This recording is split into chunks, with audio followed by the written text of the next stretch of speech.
सबसे पहली बात ये है कि मंदिर जाना वो अपनी शांति के लिए है, और मंदिर जाने का मतलब होता है हम जिस प्रकार से हमारा कुल धर्म लेकर आए उसके मुताबिक हम मंदिर जाते हैं, आप समझे, और भगवान के पास प्रार्थना करते हैं जो भी करनी है सबको। तो प्रार्थना करने से हमारे जो कर्म है उसमें तो कोई परिवर्तन नहीं होता है, क्योंकि भगवान को भी अपने जीवन में सभी प्रकार के कर्मों की भुगतान करनी पड़ती है। वो खुद भी अपने जीवन में कर्मों की भुगतान से बच नहीं सके। तो रामकृष्ण महावीर सबकी बात करता हूँ, ठीक है। इसीलिए धर्म करने से या मंदिर में जाने से कर्म कम ज्यादा नहीं होंगे, मगर आपकी मानसिकता थोड़ी शांति मिलेगी, और भगवान के सहारे जीते हैं तो आपको एक प्रकार का विश्वास होता है, चलो मेरे साथ भगवान है और मैंने उसको प्रार्थना कर दिया है, तो एक संतोष होता है। क्या होता है, जैसे कोई व्यक्ति कहेंगे कोई बड़ा मिनिस्टर है तो हमारे पहचान वाला है, तो मैं क्या कहूँगा कि हमको जॉब दिला दो, उन्होंने कहा एप्लीकेशन दे दो, तो हमने दे दिया, तो संतोष होता है कि कभी ना कभी तो वो बुलाएंगे हमको, बुलाए ना बुलाए वो समय की बात है, मगर चिट्ठी देते तो भी हमको आनंद होता है ना। ऐसे भगवान को हमने अर्जी कर दिया कि ऐसा ऐसा प्रॉब्लम है, आप हमको सॉल्व कर दो, तो आपको लगता है कम से कम हमने अर्जी तो कर दी, अपनी अर्ज तो कर दी उनको, तो ये मानसिक संतोष हो सकता है, कर्म परिवर्तन नहीं हो सकता। समझ में आया? दूसरा साइंटिफिक, कि कोई साइंटिस्ट भी एक्सेप्ट करे ऐसा एंगल बताओ। जैसे हम इस अवतार में मानो कि 10 लाख प्रकार के कर्मों के भुगतान लेकर आए, कितने? 10 लाख, मैं एग्जाम्पल दे रहा हूँ। तो 10 लाख प्रकार के कर्मों के भुगतान के लिए मेरे को जितना आयुष्य कर्म चाहिए और जितना श्वासोश्वास चाहिए वो मेरे को कुदरत ने पैदा होते ही दे दिया। अभी मैं इसका यूज कर रहा हूँ। क्या कर रहा हूँ? अभी मैं कोई आज नया कर्म बनाऊंगा तो आयुष्य और श्वास कहाँ से लाऊंगा? बराबर है कि नहीं? कर्म तो आपने बना दिया, आयुष्य श्वास तो आपका फिक्स है, वो कम ज्यादा है, तो फिर कैसे भुगतान आएगी? बिना बिना बिना श्वास आएगी? तो सिद्धांत तो समझना पड़ेगा ना। पैदा होती ही हमारी लाइफ फिक्स हो गई कि श्वास कितना लोगे। समझ में आया? फिक्स हो गई। आपकी मृत्यु कब है, कहाँ है, किस अवस्था में, वो भी फिक्स। ये जो पूर्व और कर्म ने किया, कोई व्यक्ति ने नहीं किया, हमारे कर्म के आधार से फिक्स हुई, और कोई व्यक्ति ने फिक्स नहीं किया।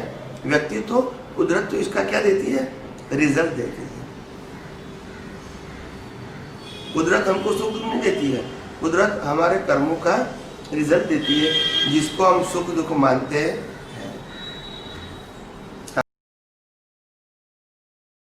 बौद्धिक રીતે પણ સમજાય છે, પ્રેક્ટિસ રૂપે પણ આપણે એને મૂકવા પ્રયત્ન કરીએ છીએ, પણ જોઈએ એવું આપણને એ અનુભવમાં કેમ નથી આવતું? સાયન્સ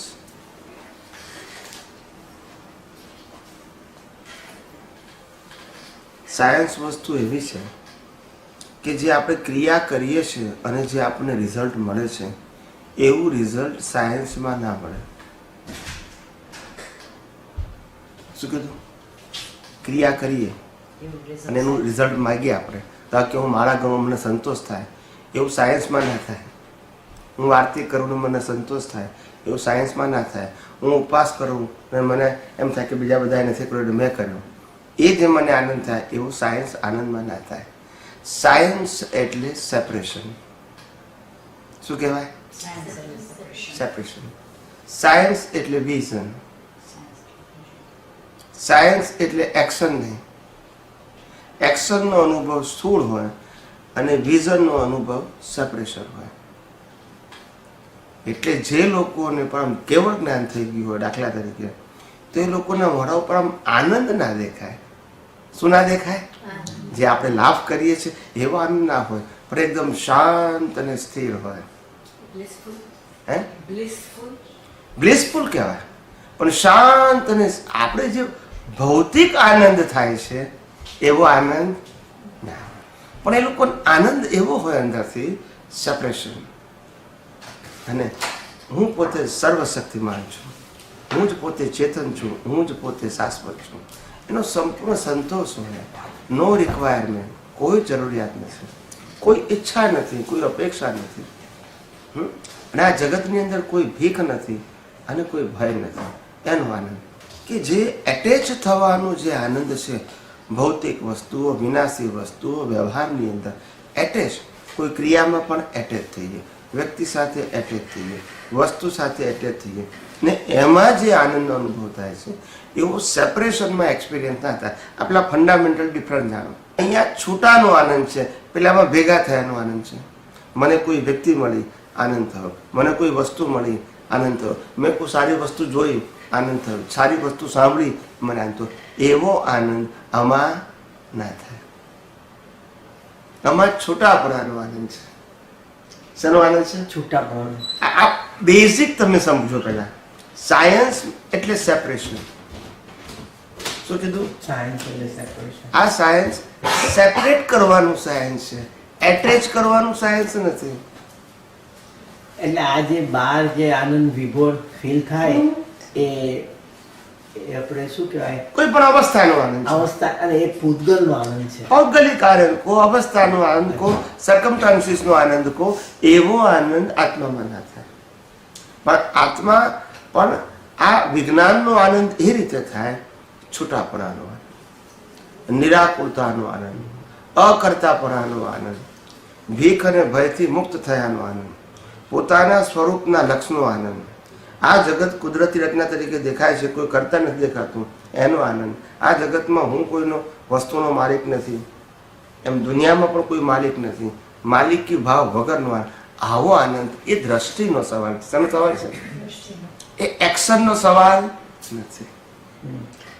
એક સવાલ છે આપણો એક પદમાં આવે છે ને કે હું જાતે વિજ્ઞાન સ્વરૂપ છું, પ્રયોગ ચોખ્ખો હોજો રે, છે કાયા સિદ્ધ મંદિર છે, આત્મા અંદર નોખો રે, આ દુનિયામાં સર્વે જીવને સુખ ને શાંતિ હોજો રે. કવિરાજનું પદ છે, બરાબર છે. હું જાતે વિજ્ઞાન સ્વરૂપ છું, પ્રયોગ ચોખ્ખો હોવો જોઈએ. પ્રયોગ ચોખ્ખો હોય એના માટે આ વિજ્ઞાન છે.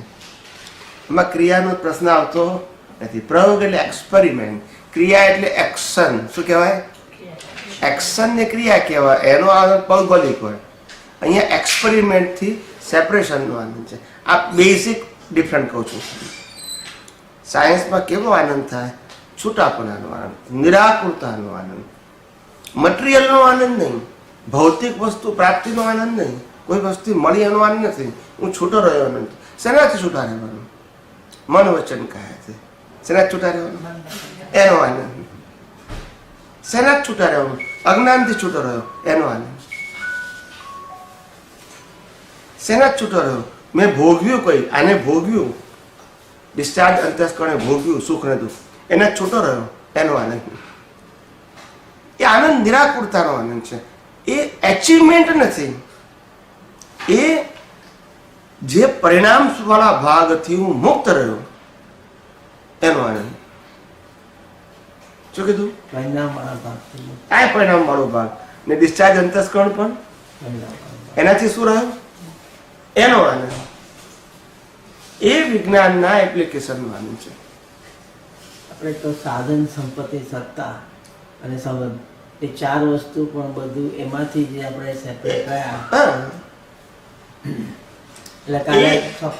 એ સેપરેટ રહેવું એ ચાર વસ્તુથી, એ પ્રકૃતિના આધારે આપણે આનંદ થયો. અને આપણે પ્રકૃતિથી મુક્ત રહ્યા એનો આનંદ. પેલું સાધન, સત્તા, સંપત્તિ અને સંબંધો મારા નથી, એ માન્યતાનો આનંદ. અને મૂળ આનંદ શું છે? પહેલી વસ્તુ શું છે? આ શરીર એ મશીન છે, એ સમજાવવું જોઈએ. ટોટલ મશીન છે અને બધાના મશીનો ના organ on an average equal છે.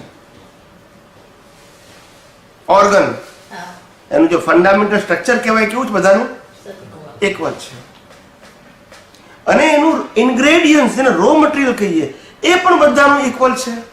પૃથ્વી, પાણી, વાયુ, અગ્નિ ને આકાશ પંચભૂતો એ પણ ઇક્વલ છે. એટલે આ બોડી જે છે this is not our creation and this is not our ownership. It is totally given by the nature to suffering of your previous birth cause. This is an instrument. This is not our status. Only instrument to suffer the previous birth did. આ જો instrument ના હોય તો આપણે કર્મ ભોગવી શકીએ? એટલે ઇન્સ્ટ્રુમેન્ટ છે એ પહેલા બિલીવ કરતા શીખો. ખાલી જાણો નહીં, બિલીવ કરો કે મને આ ઇન્સ્ટ્રુમેન્ટ ફીટ થાય છે.